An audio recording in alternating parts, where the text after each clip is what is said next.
Trade यानी trade at 230 लेने का वक्त हो चुका है शुभम अग्रवाल के साथ। बताइए शुभम।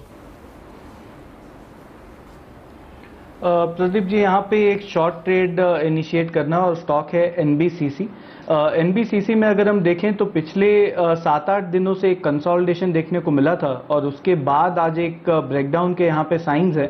और अगर हम ऑप्शन के डेटा को भी देखें तो 60 रुपए के स्ट्राइक पे हैवी पुट राइटिंग है, लेकिन फ्यूचर का प्राइस बिकॉज 60 रुपए 70 पैसे के आसपास अभी ट्रेड कर रहा है, तो उसमें मुझे लगता है कि एक पुट ट्रैप का जो सिचुएशन है वो क्रिएट होता हुआ दिखेगा और इसके चलते यहाँ पे पुट राइटर्स अपने पोजीशन को कवर करने के लिए आएंगे, जो कि स्टॉक को थोड़ा और नीचे पुश कर सकता है। तो मुझे लगता है कि यहाँ पे एक शॉर्ट ट्रेड बनाए, स्टॉप लॉस मेंटेन करें 62 रुपीज पे, डाउनसाइड में 58 रुपये 50 पैसे का पहला टारगेट और 57 रुपये का दूसरा टारगेट।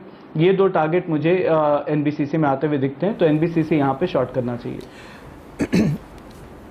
ये प्रश्न आपके लिए सतपति साहब, एनबीसीसी पे आपकी राय। लगभग 60 रुपये 40 पैसे पे फ्यूचर्स में 2 रुपये नीचे, और अभी शुभम जी ने एक सेल कॉल दिया है, आप इस पे एग्री करते हैं? देखिए, मैं एग्री करता हूँ, लेकिन यहाँ पे एक छोटी सी दिक्कत है। 58.50 इसका 200 डीएमआर लेवल है, तो जब तक मुझे लगता है कि एक इनिशियल टारगेट 58.50 ले, अगर 58.50 टूटता है, maybe in that case one can trail stop loss to 61 and continue to hold for the target of what mister Shubham has given. Okay, तो यहाँ पर ये लेवल्स आपको ध्यान में रखने चाहिए। 58, 50, 57 ये दो टारगेट्स हैं जिनकी बात इस समय शुभम ने की है, तो उस पर आपकी नज़र ज़रूर होनी चाहिए एनबीसीसी के लिहाज से। लेकिन श्रीराम ट्रांसपोर्ट फाइनेंस, ये स्टॉक अगला मेरी नज़र में आ रहा है, शायद आपको भी दिखा, बहुत तेज़ी से गिर रहा है। एक बात जो खास इसमें दिख रही है शैल जी, पिछले आधे घंटे से मैं दिख रहा हूँ कि वॉल्यूम बढ़ रहे हैं जी, सेलिंग हो रही है और लगातार हर मिनट में वॉल्यूम भी बढ़ते जा रहे हैं। इस पे क्या देखते हैं सातपुते जी आप? देखिए, जिस तरह से इसने अपना कंसोलिडेशन तोड़ा है करीबन 1200 और 1300 के आसपास, और ये कंसोलिडेशन को ब्रेक डाउन दिया है with price, with rise in volume, with rise in open interest, तो इस लिहाज से मुझे लगता है it's a clear cut sell. इसका स्टॉप लॉस रखिए करीबन 1190 का पोजिशनली, और अगर मैं गलत नहीं हूँ तो ये 1130 तक और टूटेगा, यानी यहाँ से भी 40 रुपये और टूट सकता है, तो इट्स अ सेल। चलिए, हम बात कर रहे हैं एनबीएफसीज की, बैंक्स की भी बात करते हैं, खासकर प्राइवेट सेक्टर बैंक्स की। उसमें थोड़े बहुत सेलिंग ट्रेड्स हमें सुबह से ही मिले। येस बैंक में नज़र डालिए सतपुते साहब, और आप भी जादव साहब। इस वक्त लगभग 5% नीचे चल रहा है फ्यूचर्स मार्केट में, और इसमें ज़बरदस्त वॉल्यूम और ओपन इंटरेस्ट का इजाफा दिख रहा है। कोई राय आपकी सतपुते साहब येस बैंक पे, और उसके बाद जादव साहब आप दीजिए अपनी राय। देखिए, जिस तरह से येस बैंक में ओपन इंटरेस्ट बढ़ा है, प्राइस टूटा है, मुझे लगता है कि ये थोड़ा और टूटेगा, तो it's a perfect STBT candidate, जिसका स्टॉप लॉस करीबन 247 का होना चाहिए, और जिसका टारगेट इनिशियली 2 टारगेट होंगे। 240 के आसपास एक माइनर सपोर्ट है, लेकिन 240 के नीचे करीबन 228 तक जाने की जगह है, तो येस बैंक सेल होगा with a stop loss of 247 जी। जादव साहब, आप भी बताइए अपनी राय येस बैंक पे। एडवांस डिक्लाइन इस वक्त फ्यूचर्स मार्केट में प्रदीप जी 32 सिर्फ ऐसे फ्यूचर्स हैं जो ऊपर हैं, और लगभग 168 डिक्लाइंस। येस बैंक पे आपकी राय जादव साहब? बिल्कुल, लेवल तो सेम है, सिर्फ मेरा स्टॉप लॉस 249 रहेगा, टारगेट जो 228 अभी कहा था वही रहेगा। वैसे जादव साहब, और भी हम लोग काफ़ी अपने टेक्निकल एनालिस्ट मित्रों से बात कर रहे हैं, बहुत लोग इंडिविजुअल स्टॉक्स पे बात कर रहे हैं शॉर्ट पोजीशंस लेने की, लेकिन अभी तक किसी ने दोनों इंडिसेस पे कोई शॉर्ट कॉल नहीं दी। कोई ख़ास कारण? आप कोई ख़ास लेवल का तोड़ने का इंतज़ार कर रहे हैं बैंक निफ्टी पे? जादव साहब, ये प्रश्न आपके लिए। बिल्कुल, एकदम सही प्रश्न था।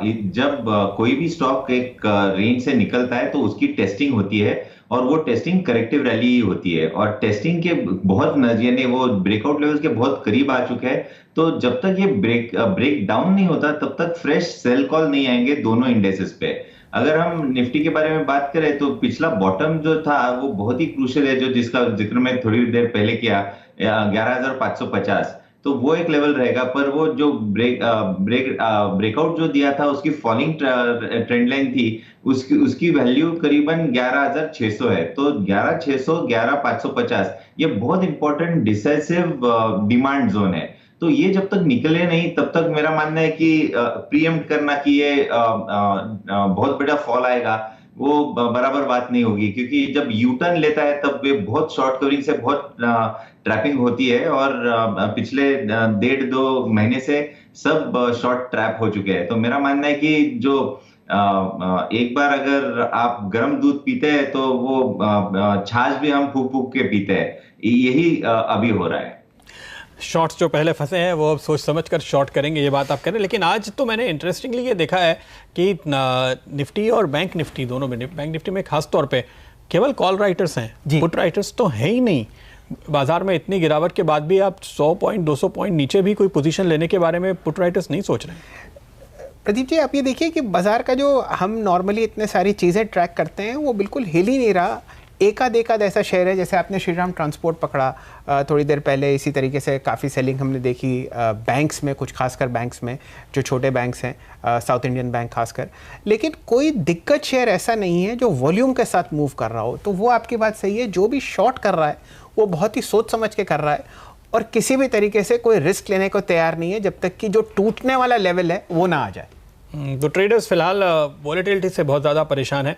और देखिए इंडिया विक्स इस समय जिस लेवल पर है उसका असर एक और स्टॉक मेरी नज़र में आया है, उज्जीवन। और ये भी देखिए दिन के नए लोस पर आता हुआ।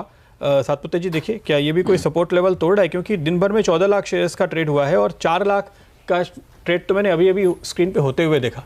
देखिए प्रदीप जी, अगर आप ओपन इंटरेस्ट देखो तो यहाँ पे 6% डाउन है, प्राइस भी डाउन है। एक लॉन्ग लिक्विडेशन जो था, जिन्होंने पोजीशन पकड़ के रखा था वो छोड़ रहे हैं।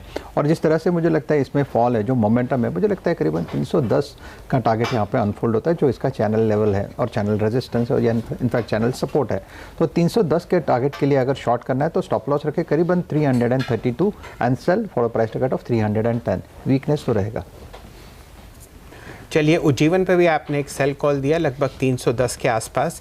काफ़ी सारे और जो NBFC स्टॉक्स हैं सतपुते साहब, वो भी एक बिकवाली के दौर से गुजर रहे हैं। India bulls housing finance, Cholamandalam finance, ये दोनों जो शेयर्स हैं इसमें भी थोड़ी बहुत वीकनेस देखी जा रही है। जो इसके दो दिग्गज शेयर हैं सेक्टर्स में, बजाज फाइनेंस और बजाज फिनसर्व, इनमें कोई ख़ास गिरावट नहीं है। इन पर आप दोनों की राय?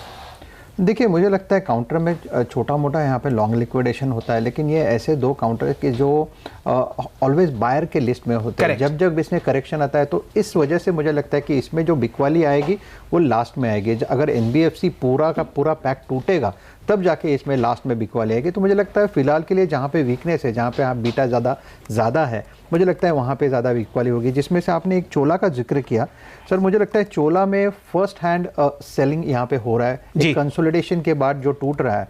तो मुझे लगता है अगर बजाज में नहीं मिल रहा है तो चोला में यहाँ पे एक सेलिंग मिल रहा है। तो जहाँ पे जिसका टारगेट करीबन मुझे लगता है कि फॉल के लिहाज से पोजिशनली करीबन 1380 तक का बनता है। तो सेल बनेगा चोला फाइनेंस में, स्टॉप लॉस रहेगा 1471 का। चलिए, सुबह हमारे साथ किरण यादव साहब जुड़े थे, उन्होंने बड़ा अच्छा एक बाय कॉल दिया था DCB बैंक पे। ये एक इकलौता बैंकिंग फ्यूचर है जो 23-24 जो हमारे बैंकिंग फ्यूचर्स हैं उसमें इस वक्त एक हरे निशान में लगभग 206 रुपये 70 पैसे, 2.1% ऊपर। आपकी राय सतपुते साहब इस बैंक पर?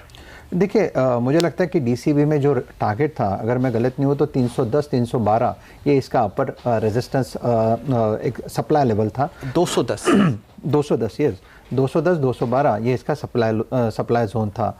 और वहीं से मुझे लगता है ये इसमें प्रॉफिट बुकिंग देखी गई है। तो अगर पोजीशन है तो यहाँ पे एक बार के लिए लॉन्ग लिक्विड करे, वेट करे, जब तक ये ब्रेकआउट नहीं दे तब तक फ्रेश लॉन्ग ना करे। चलिए, इस वक्त बाजार की गिरावट बढ़ती हुई है। एक बार निफ्टी और बैंक निफ्टी के कॉन्स्टिट्यूएंट्स और कंपोनेंट्स पर नज़र डाल लेते हैं। निफ्टी में लगभग 130 पॉइंट की गिरावट देखिए, 11,612 पे ट्रेड करता हुआ। बैंक निफ्टी में इससे कहीं ज़्यादा गिरावट है, लगभग 400-450 पॉइंट्स की। ये देखिए, ये निफ्टी का कंट्रीब्यूशन है। रिलायंस की वजह से लगभग 29 पॉइंट की गिरावट, HDFC की वजह से 19 पॉइंट, ICICI और HDFC बैंक को मिला के लगभग 28 पॉइंट की गिरावट। कुल मिला के 153 पॉइंट बैंक निफ्टी नीचे अपने कॉन्स्टिट्यूएंट्स की वजह से। और बैंक, माफ़ कीजिए, बैंक पहले मैंने आपको निफ्टी का बताया, बैंक निफ्टी का देखते हैं। लगभग 29,735 पे चलता हुआ 480 पॉइंट नीचे। प्राइवेट सेक्टर बैंक्स की वजह से सबसे ज़्यादा गिरावट, ICICI बैंक लगभग 120 पॉइंट की गिरावट दिलवाता हुआ, HDFC बैंक 117, इंडसइंड बैंक जिनके बारे में प्रदीप जी ने बात करी लगभग 78 पॉइंट, और एक्सिस बैंक लगभग 60 पॉइंट की गिरावट। कुल मिला के 490 पॉइंट नीचे बैंक निफ्टी 29,735 पर। प्रदीप जी। जी हाँ, तो ये कमजोरी आप देख रहे हैं। और इंडसइंड बैंक देखिए हमारे बात करने के बाद से करीब 1.25% और गिरा है। यस बैंक में भी करीबन 1% की गिरावट बढ़ी है। HDFC बैंक, ICICI बैंक, तो ये दरअसल पिछले घंटे भर के दौरान और ये स्टॉक गिरते हुए नजर आए। यानी यहाँ पर प्रेशर साफ तौर पे बरकरार है और यही वजह है कि आप 29,700 अब 500 पॉइंट की जो पूरी गिरावट निफ्टी बैंक पे आते हुए देख रहे हैं।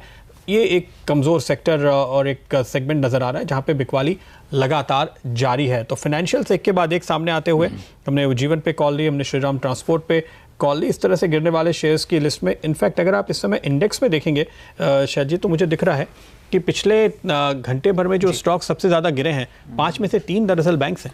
HDFC बैंक को देखिए आप, लगभग 2320 रुपये का इसका दिन का है था और पिछले 5-7 मिनट में इसमें जैसे आप कहते हैं बहुत बड़ी बड़ी रेड कैंडल्स आई हैं। जी हाँ, दिन के लोज पर आता हुआ और ये देखिए गिरावट है। अच्छे नतीजे थे लेकिन ऊपर के लेवल से ये भी जहां खुला है वहीं इसने दिन का हाई बना लिया और इस तरह के संकेत बुरे होते हैं। चलिए हमारी नज़र एक और दिग्गज पर है, रिलायंस। और रिलायंस रिटेल इस पर सबसे ज़्यादा नज़र रही है। अगर आपने नतीजों के बाद के रिपोर्ट्स पढ़े हो, सबका फोकस रिलायंस रिटेल पे है, सबसे ज़्यादा एक्साइटमेंट इसी को लेकर है। रिलायंस रिटेल एक ऊंची उड़ान भरने को तैयार है। हर गुजरते दिन के साथ रिलायंस रिटेल का दम बढ़ता जा रहा है। RIL की कुल आय का बड़ा हिस्सा रिटेल से आ रहा है। कई दिग्गज कंपनियों की बिक्री भी रिलायंस रिटेल के आगे फीकी पड़ रही है।